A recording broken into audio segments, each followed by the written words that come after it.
আমাদের এ মিছিল নিকট অতীত থেকে অনন্তকালের দিকে।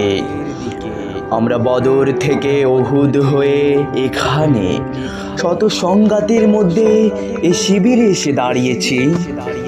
কে প্রশ্ন করে আমরা কোথায় যাব? আমরা তো বলেছি আমাদের যাত্রা অনন্তকালের। উদয় ও অস্তের ক্লান্তি আমাদের কোনোদিন বিহ্বল করতে পারেনি। আমাদের দেহ ক্ষত বিক্ষত, আমাদের রক্তে সবুজ হয়ে উঠেছিল মুতার প্রান্তর। পৃথিবীতে যত গোলাপ ফুল ফুটে তার লাল বর্ণ আমাদের রক্ত, তার সুগন্ধ আমাদের নিঃশ্বাস বায়ু।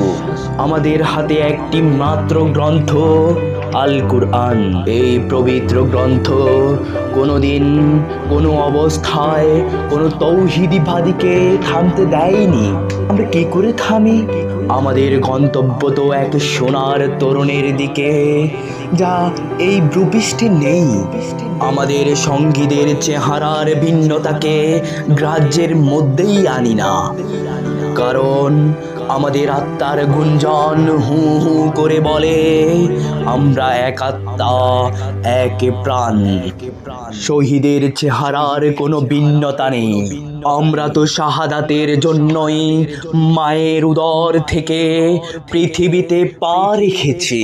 কেউ পাথরে, কেউ তাঁবুর ছায়ায়, কেউ এই মরুভূমির উষ্ণ বালু কিংবা সবুজ কোনো ঘাসের দেশে। আমরা আজন্ম মিছিলেই আছি।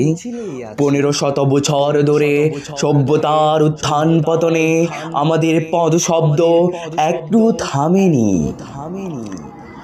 আমাদের কত সাথীকে আমরা এই ভূপৃষ্ঠের কন্দরে কন্দরে রেখে এসেছি।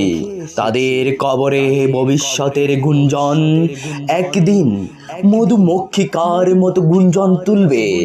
আমরা জানি আমাদের ভয় দেখিয়ে শয়তান নিজেই অন্ধকারে পালিয়ে যায়। আমাদের মুখবয়ে আগামী উষার উদয়কালের নরম আলোর ঝলকানি। আমাদের মিছিল বয়োধ্বংসের মধ্যে বিশ্রাম নেয়নি, নেবে না। আমাদের পতাকা কালেমায়ে তৈয়বা। আমাদের এই বাণী কাউকে কোনোদিন থামতে দেয়নি, আমরাও থামবো না।